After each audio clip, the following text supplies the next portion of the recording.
Have you ever driven past St Augustine's Cross in Cliff's End and thought, what's the story? This isn't just a random stone in a field. It marks the moment Christianity first stepped onto Anglo-Saxon soil.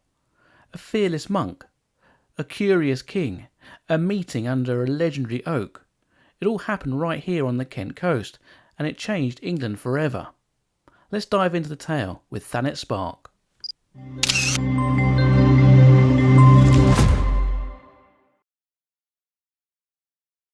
Just off the beaten track in eastern Cliff's End, not far from the peaceful shoreline of Pegwell Bay, stands something you might not expect. A bold, beautiful monument rising against the sky, St Augustine's Cross. It's tucked away in the parish of Minster, around 2 miles from Ramsgate and about 12 from Canterbury, but trust us, it's worth a detour. This striking cross was put up in 1884 to mark a momentous event, the arrival of St Augustine in AD 597, right around this very spot, where he's said to have met King Ethelbert of Kent. This isn't just any memorial. Granville George Leveson Gower, quite the name and quite the statesman, was the man behind it. In 1884, while serving as Minister for Foreign Affairs and Lord Warden of the Cinque Ports, he decided to create something special. What sparked it? A story about the Augustine oak, a massive tree that once stood on his land, remembered by locals within living memory.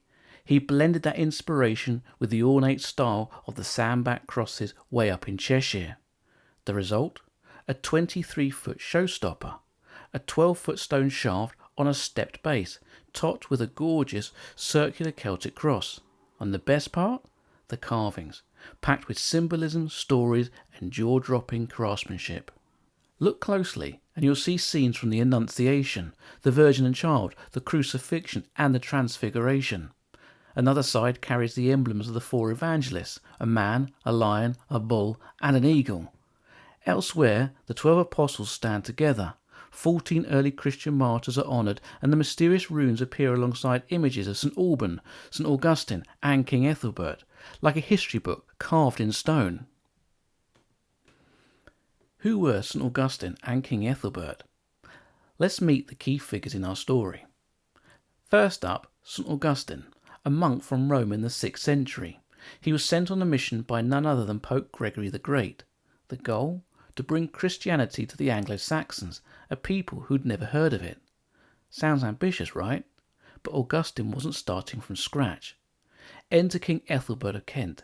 He ruled one of the most powerful Anglo-Saxon kingdoms at the time, and just so happened to be married to Bertha, a Christian princess from Frankish Gaul. Thanks to her, Ethelbert was already pretty open to the idea of Christianity when Augustine and his team of nearly 40 missionaries landed on the Isle of Thanet in 597.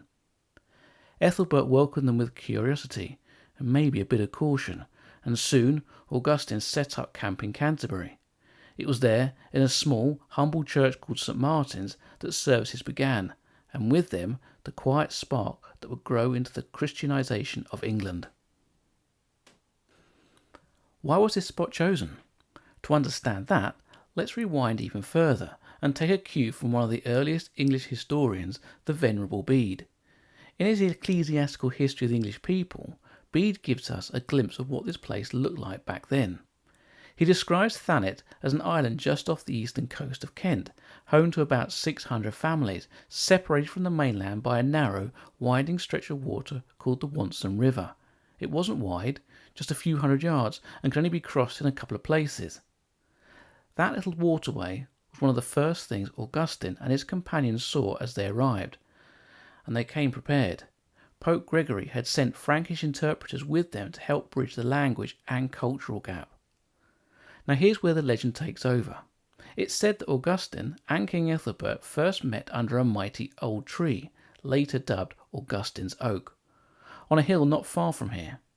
Just nearby, there's a peaceful little spring called St Augustine's Well, where the first converts were baptised. And on Whit Sunday in 597, it's believed that Ethelbert himself took the plunge, becoming the first king to embrace the new faith. So why does this quiet patch of countryside matter? St Augustine's Cross isn't just a monument, it's a marker of transformation, of faith, culture and the beginnings of a story that still echoes through cathedrals, churches and communities across England. So the next time you pass this quiet spot, take a moment, look closer, and remember that sometimes history's biggest turning points happen in the most unlikely places. If you enjoyed this little trip through time, don't forget to like the video and subscribe to the channel. It really helps keep us going. And if there's another Thanet landmark you'd love us to dig into, drop it in the comments below. We're always up for uncovering more local history. Thanks for watching, and we'll see you next time on Thanet Spark.